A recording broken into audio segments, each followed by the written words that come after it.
Good morning. Good morning to you. You've written a memoir about life with Elvis. This is really about life after Elvis. Why was this a story you wanted to tell? Oh my gosh. I think, living the life with Elvis Presley, and of course, I was his wife, and I, learned a lot from him about life, about business, about caring.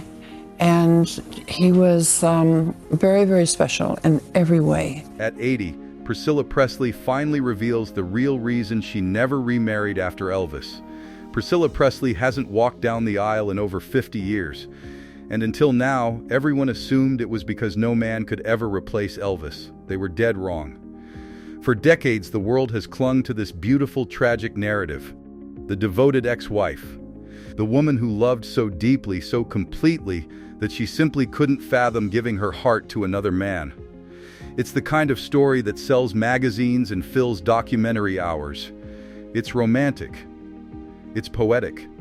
And according to Priscilla herself, it's a complete fabrication. At 80 years old, Priscilla Presley is finally done pretending. She's done smiling through interviews and letting people project their fantasies onto her life. And what she's revealed isn't a love story. It's something far more complicated, far more painful, and far more human than any fairy tale the public has been sold. You see, the assumption has always been that Priscilla remained single because Elvis set an impossible standard.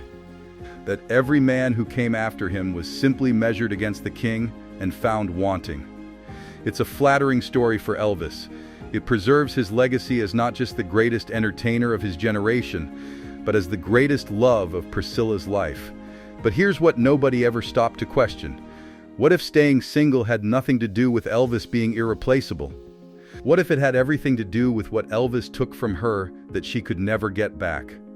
To understand Priscilla's truth, you need to forget everything you think you know about their romance. Forget the wedding photos. Forget the glamorous couple waving to crowds. Forget the image of young love blooming in the spotlight. Because behind that image was something the public wasn't supposed to see. A systematic dismantling of a young girl's identity, executed so thoroughly that by the time Priscilla became a woman, she didn't know who she was anymore. Elvis didn't fall in love with Priscilla Presley. He selected her.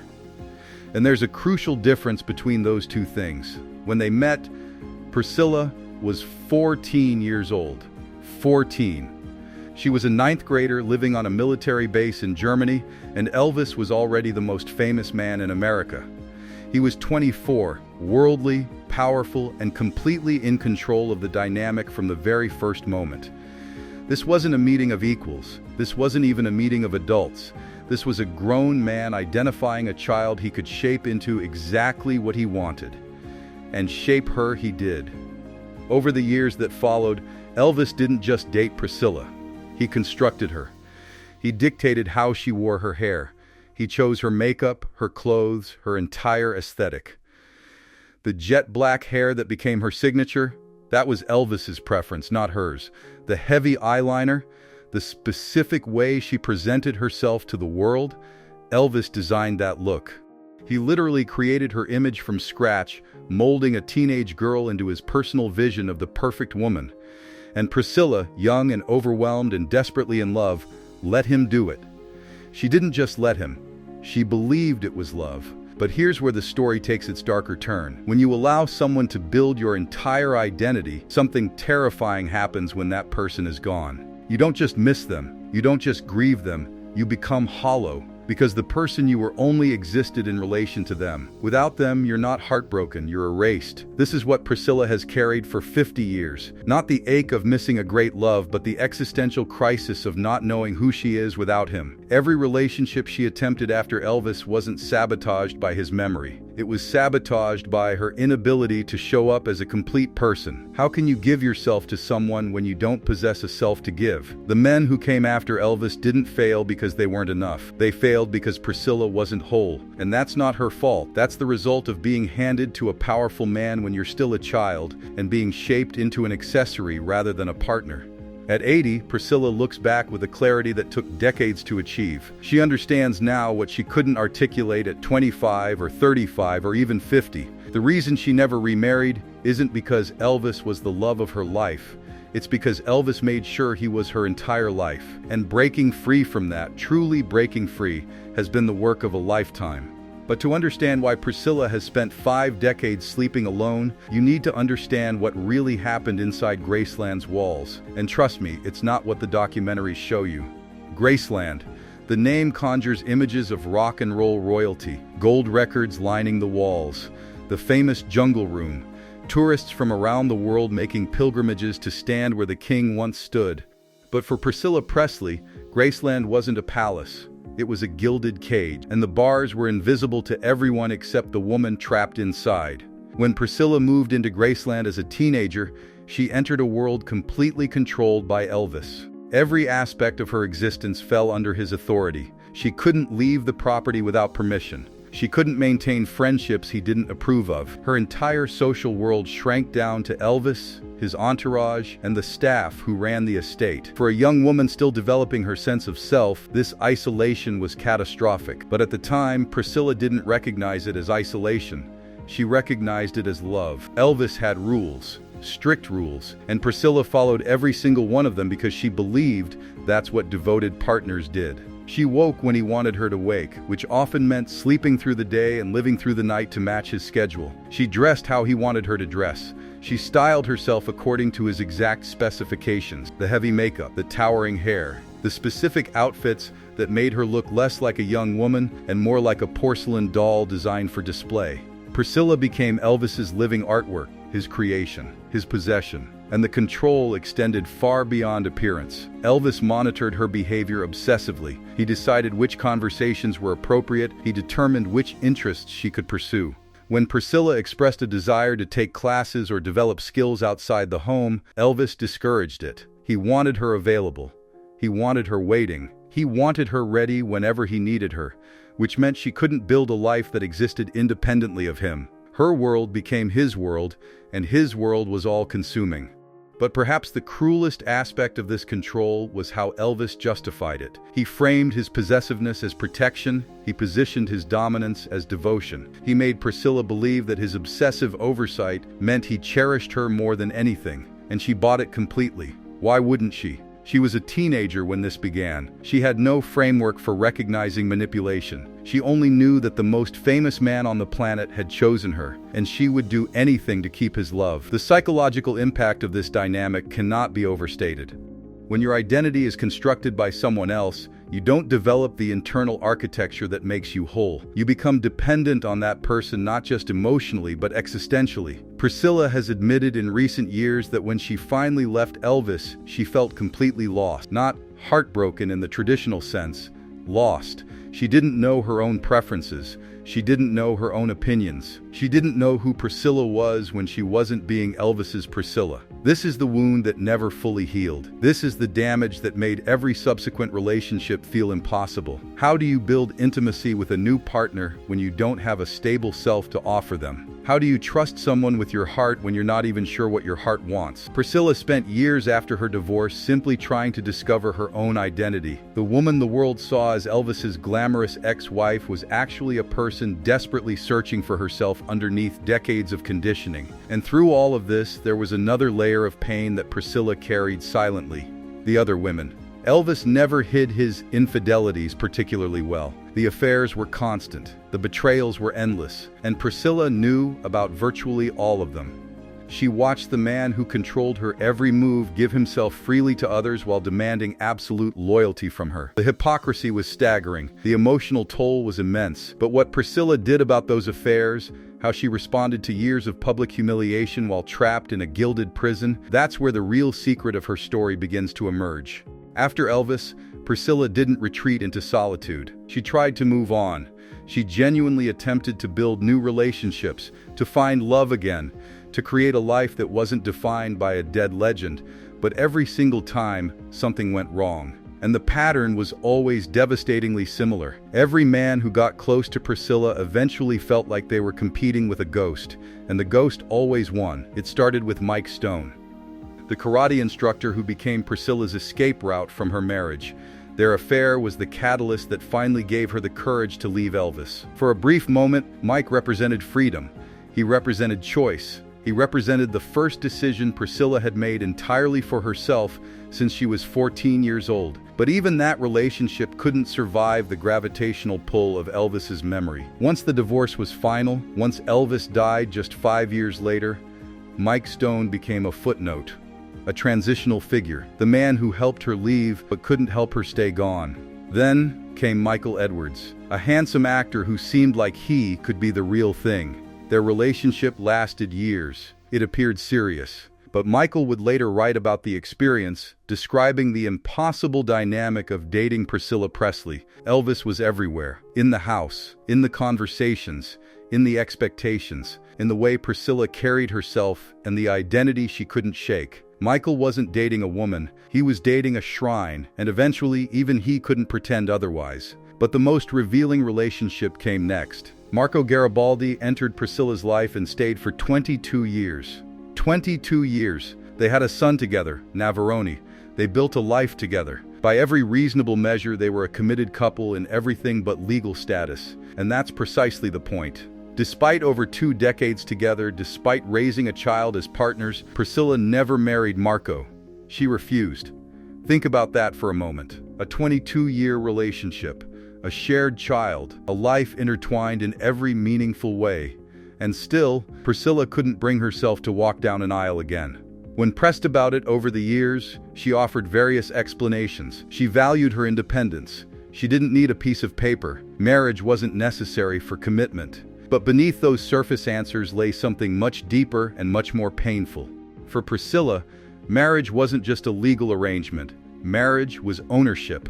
Marriage was the loss of self she experienced at Graceland. Marriage was becoming someone else's creation rather than her own person. The word wife didn't represent partnership to her. It represented the girl she used to be, the girl who disappeared inside Elvis's world and nearly never found her way out. How could she risk becoming that girl again? How could she sign a document that symbolized everything she had fought so hard to escape? Marco Garibaldi wasn't competing with Elvis's legacy. He was competing with Priscilla's trauma. And that's a battle no man could win, no matter how patient, no matter how loving, no matter how many years he dedicated to the relationship. The damage had been done decades before Marco ever entered the picture. He was simply living with the consequences of wounds he didn't inflict. This pattern repeated with every man who came close. Priscilla wanted love. She genuinely did. But accepting love fully would have required releasing the armor she had built around herself. It would have meant trusting someone with an identity that still felt fragile after all those years. And she couldn't do it. The risk was too great. The memories were too vivid. The fear of losing herself again was stronger than the desire for companionship. So the men came and went. Some lasted months, some lasted decades. But none of them got all of her. None of them received the commitment that the world assumed she reserved only for Elvis. The truth was far more complicated than eternal devotion to a dead king. The truth was a woman so damaged by her first experience of marriage that she could never fully embrace another. But the most devastating revelation Priscilla has made at 80 isn't about the men who failed. It's about what she finally understood about herself. And it changes everything. At 80 years old, Priscilla Presley sat down and said something that nobody expected to hear. Not the media, not the fans, not even those who thought they understood her story. She looked back at 5 decades of being alone and finally spoke her truth. I didn't avoid marriage because I loved Elvis too much. I avoided it because I finally loved myself enough. Let that sink in for a moment. For 50 years, the world constructed a narrative around Priscilla Presley that cast her as the eternal romantic. The woman so devoted to one man that she could never accept another. It was beautiful. It was tragic. It was completely wrong. The real story isn't about devotion to Elvis. It's about Priscilla's devotion to herself. A devotion that took decades to develop and cost her more than most people will ever understand. When Priscilla left Graceland, she wasn't just leaving a marriage. She was leaving the only identity she had ever known. Everything about her, from the way she looked to the way she thought, had been shaped by Elvis. She was his creation in the most literal sense. And when that relationship ended, she faced a terrifying question that most people never have to confront. Who am I when I'm not someone else's projection? The years that followed were a slow and painful reconstruction. Priscilla had to discover her own preferences for the first time in her adult life. She had to learn what she actually liked, not what Elvis told her to like. She had to figure out what she believed, what she valued, what she wanted from her remaining years on this planet. It was work that happened in private, away from the cameras and the tabloids and the endless public fascination with her famous last name. And somewhere along that journey, Priscilla made a decision. She decided that she would never again allow herself to be absorbed into someone else's identity. She would never again become a supporting character in a man's story. She would never sign a marriage certificate that might symbolically transfer ownership of her newly discovered self. This wasn't bitterness. This wasn't fear. This was the most profound act of self-preservation she had ever committed. In recent interviews and in her memoir work, Priscilla has spoken with remarkable clarity about this transformation. She describes her younger self with compassion but also with clear-eyed honesty. That girl didn't know any better. That girl was handed to a powerful man before she could develop the tools to protect herself. But the woman she became, the woman who emerged from decades of inner work, that woman understood something crucial. Marriage had never been a partnership for her. It had been an erasure, and she refused to be erased again. This is why Marco Garibaldi never got a wedding ring despite 22 years together. This is why every man who came close eventually hit an invisible wall. Priscilla wasn't withholding commitment because she was damaged. She was protecting something sacred, something she had fought too hard to find. Her sense of self had been stolen from her once. She wasn't going to let it happen twice, no matter how kind the man, no matter how genuine the love, but freedom always comes with a price. And Priscilla has paid hers in ways that break your heart if you look closely enough. The recent battle over Lisa Marie's estate has put her at odds with her own granddaughter. The family she fought to build after Elvis has fractured in painful and public ways. Even now, even at 80, Elvis's shadow looms over everything. His legacy, his memory, his continued hold on the Presley family narrative. Priscilla escaped him in life, but she has never fully escaped him in legacy. And perhaps that's the most bittersweet part of her truth. Priscilla won her freedom. She reclaimed her identity. She built a self that belongs to her alone. But she did it in a world that still sees her primarily as Elvis's ex-wife, a world that still measures her value by her proximity to a man who died nearly 50 years ago. She fought so hard to become her own person, and yet the first line of every article, every introduction, every obituary that will one day be written will mention his name before hers. Still, Priscilla seems to have made peace with this contradiction. At 80, there's a calmness in how she tells her story, a resolution that wasn't there in earlier decades. She knows who she is now. She knows why she made the choices she made, and she no longer needs the world to understand. Priscilla Presley was given to Elvis Presley when she was still a child. She spent a decade becoming his creation, and she spent the next 50 years remembering who she was before he ever found her. Some people think she never remarried because Elvis haunted her, but the truth is far more powerful. She never remarried because she finally stopped being haunted, and that might be the most courageous thing she's ever done. If this story changed how you see Priscilla, drop a comment below. I want to know your thoughts. Did she make the right choice? And if you want more untold stories that reveal what really happens behind the fame, subscribe now and hit that notification bell. Trust me, you don't want to miss what's coming next.